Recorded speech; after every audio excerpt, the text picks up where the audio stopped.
Mr. President. Senator from Vermont.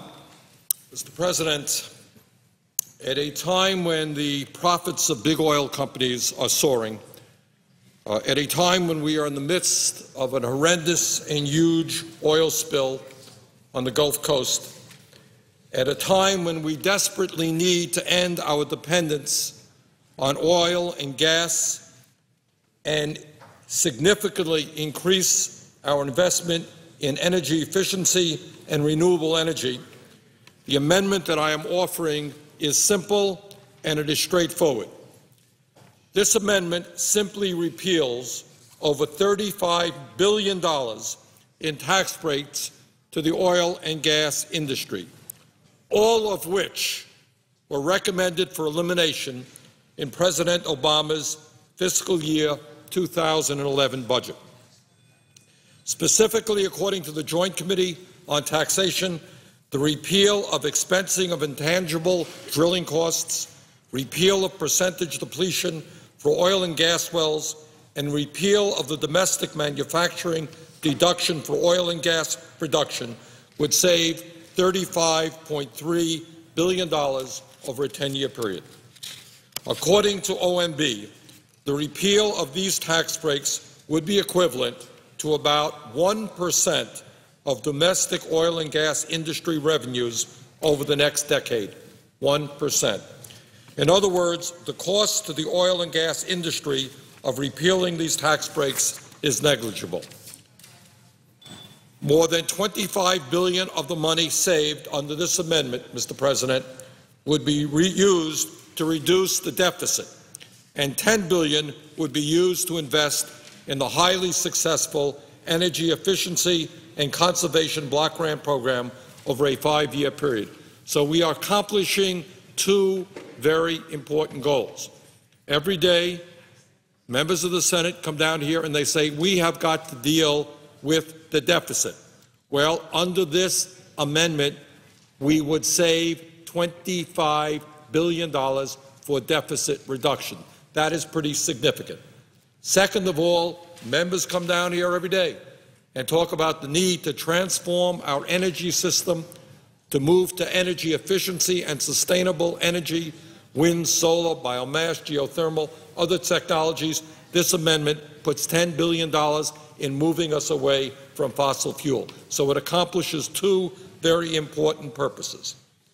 Mr. President, this amendment is co-sponsored by Senator Whitehouse and Senator Wyden, and we have support for funding for the Energy Efficiency and Conservation Block Grant Program from the U.S. Conference of Mayors, from the National Association of State Energy Officials, and the National League of Cities.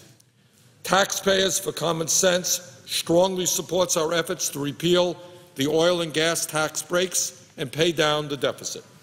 Also supporting our amendment are the Sierra Club, Greenpeace, the American Council for an Energy Efficient Economy, Conservation Law Foundation, Physicians for Social Responsibility, Friends of the Earth, Public Citizen, MoveOn.org, Center for Biological Diversity, One Sky, Environment America, and Oceana.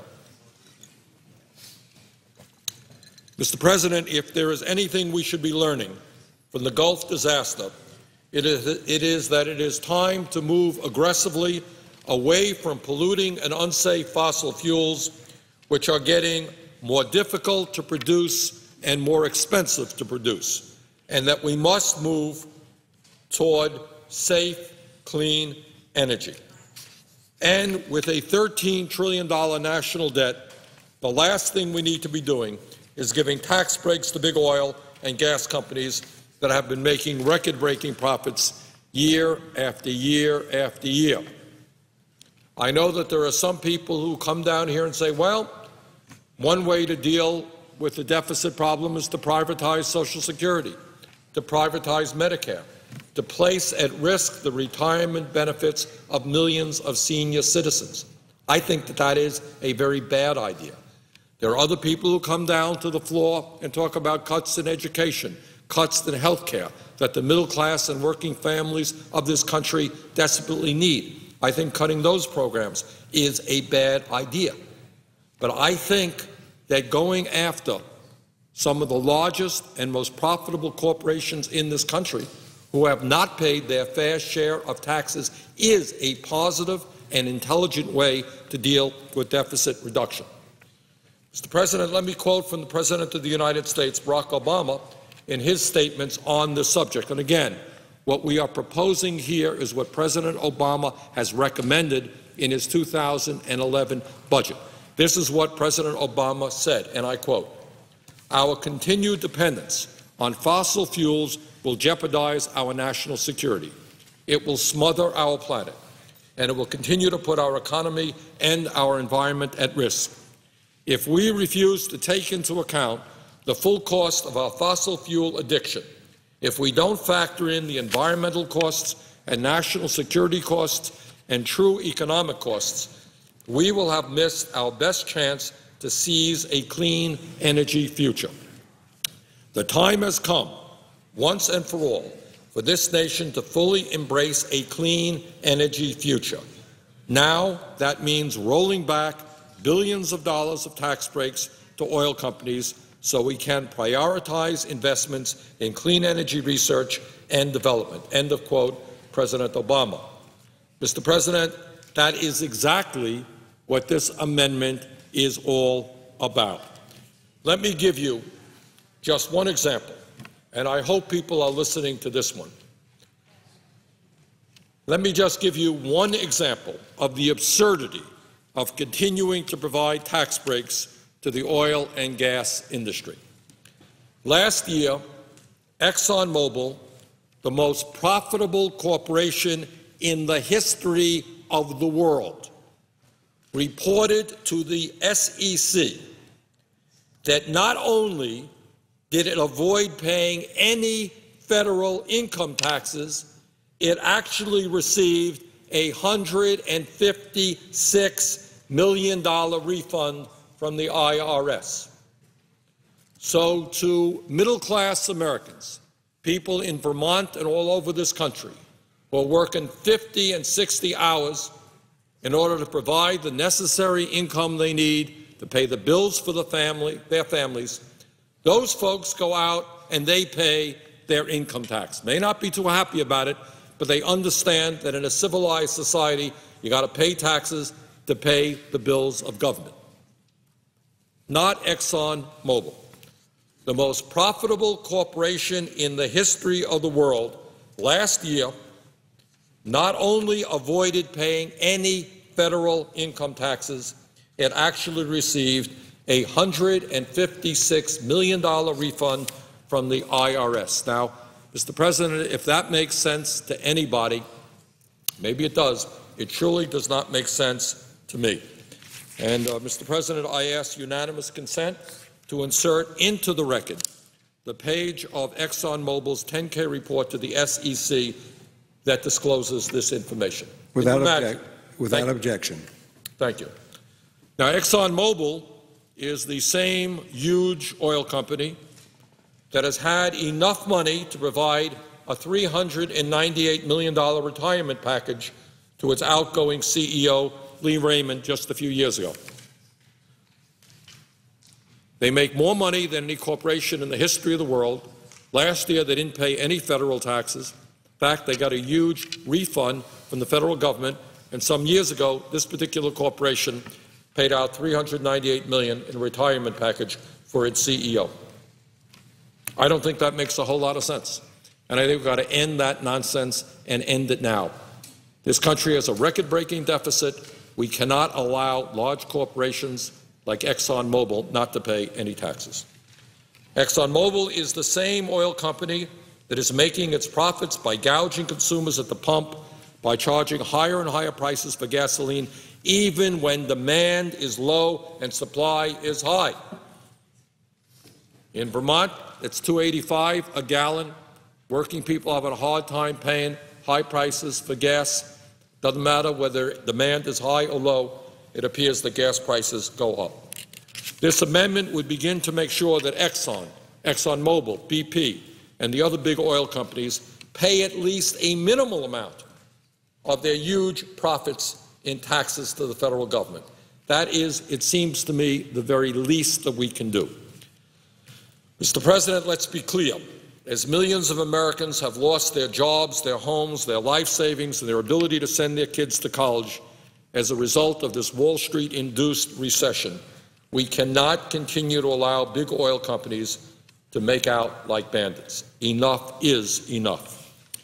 In the first quarter of 2009, when our gross domestic product shrank by 6.4% and overall corporate profits decreased by 5.25%, the 5 largest oil companies were still able to earn over $13 billion in profits. That's in the middle of a severe recession.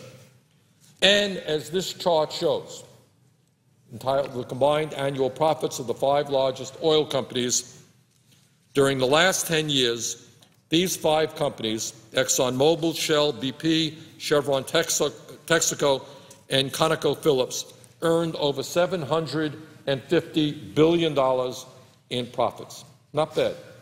Not bad. During the first quarter of this year, Big Oil's profits increased by 85%. Mr. President, instead of using these profits to invest in renewable energy and to prevent oil spills, big oil and gas companies are primarily using this money to buy back their own stock and enrich their CEOs. According to the American Petroleum Institute, between 2000 and 2007, the entire oil and gas industry invested only $1.5 billion in North American non-hydrocarbon investments aimed at reducing the nation's dependence on oil. That's less than 1/4% of their total profits during this time period.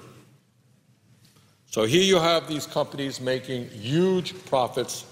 They are not reinvesting that money in making our country cleaner and in moving us away from fossil fuels.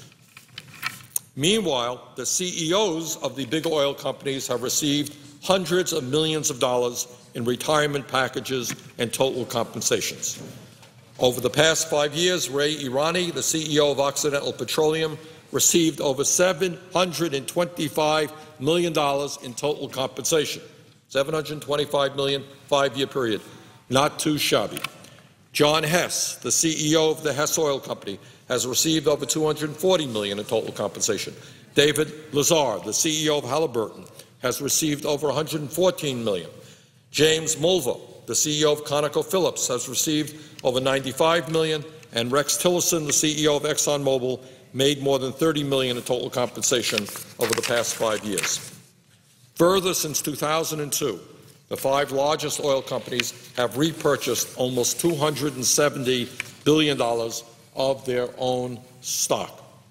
And, Mr. President, when we talk about asking the oil companies to start paying their fair share of taxes, we should also remember that the federal government has provided very, very generous subsidies above and beyond tax breaks for the oil companies.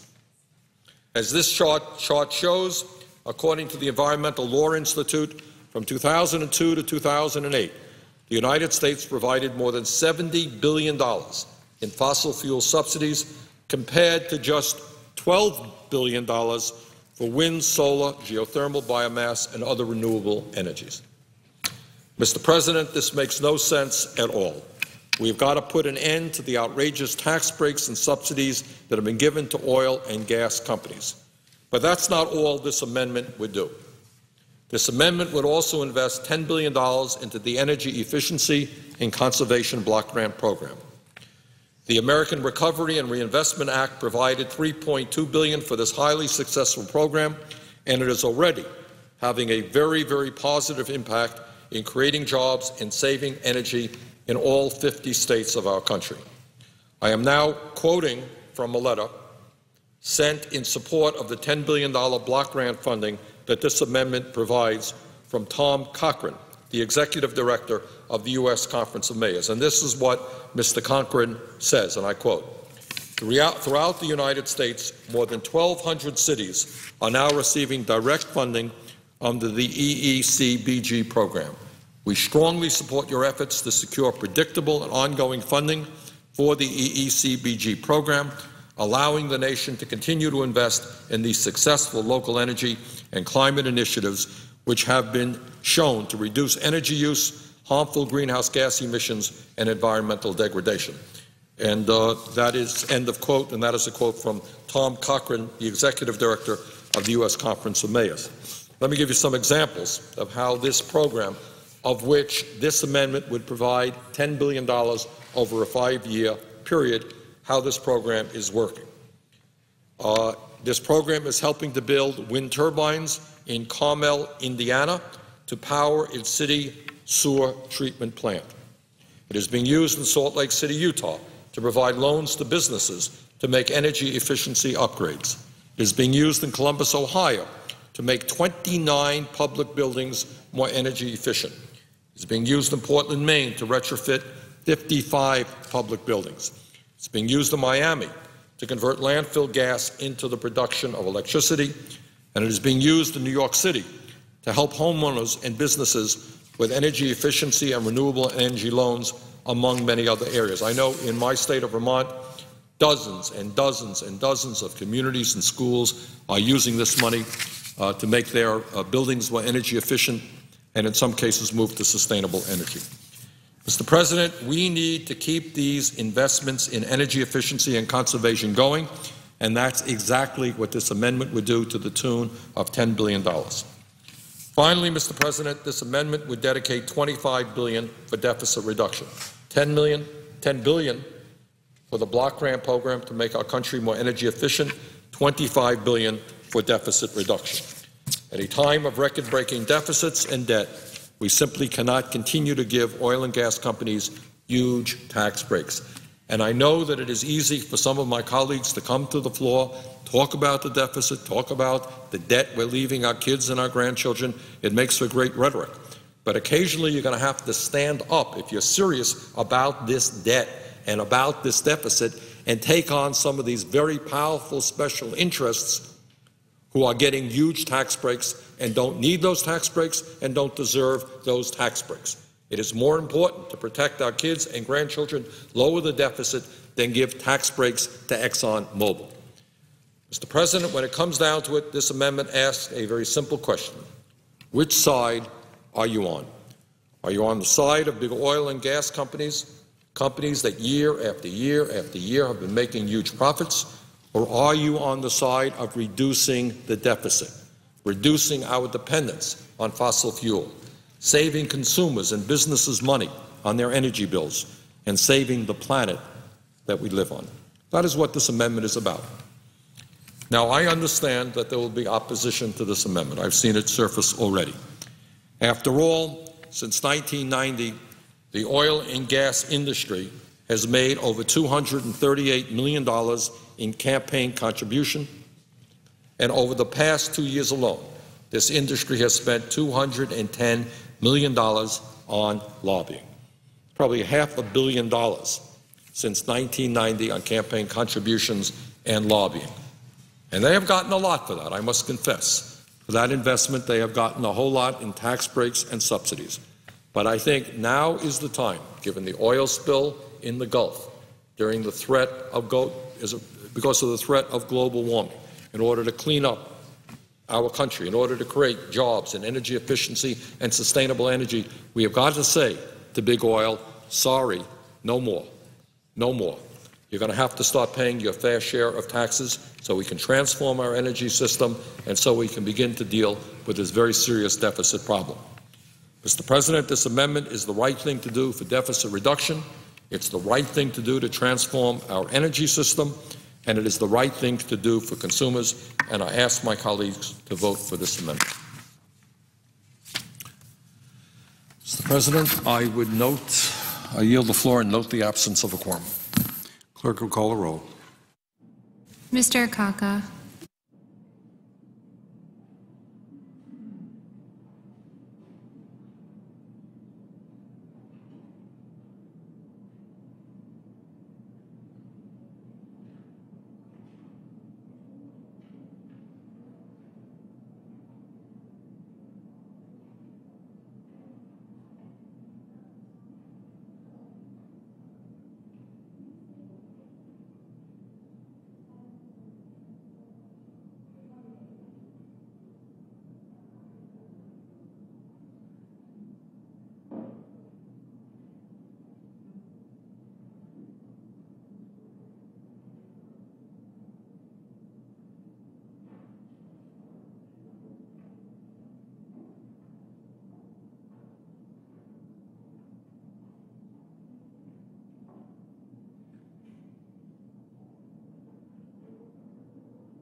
President. Senator from Vermont. I move to rescind the quorum call. Without objection. Mr. President, I ask unanimous consent the Senate proceed to a period of morning business with senators permitted to speak for up to 10 minutes each. Without objection. Mr. President, I ask unanimous consent that the Senate proceed to the immediate consideration of S. 3473, a bill to amend the Oil Pollution Act of 1990 to authorize advances from Oil Spill Liability Trust Fund for the Deepwater Horizon oil spill introduced earlier today. Clerk report. S. 3473, a bill to amend the Oil Pollution Act of 1990 to authorize advances from Oil Spill Liability Trust Fund for the Deepwater Horizon oil spill. Without objection, the Senate will proceed to the measure. Mr. President, I ask unanimous consent that the bill be read 3 times, that the statutory pay-go statement be inserted in the record, the bill be passed, and the motion to reconsider be laid upon the table. Further, that any statements relating to the measure appear at the appropriate place in the record as if read. Without objection. I don't have to do that. Mr. President, I ask unanimous consent that the order with respect to Senate consideration of S.J. Res. 26 be modified to provide that the debate time on the motion to proceed be allotted in 30-minute alternating blocks, with Senator Murkowski controlling the first 30-minute block and with the first block commencing at 9:45 a.m. Thursday, June 10th. Without objection. Mr. President, I ask unanimous consent that when the Senate completes its business today, it adjourns 9:30 a.m. on Thursday, June 10th, that following the prayer and pledge, the Journal of Proceedings be approved to date, the morning hour be deemed expired, the time for the 2 leaders be reserved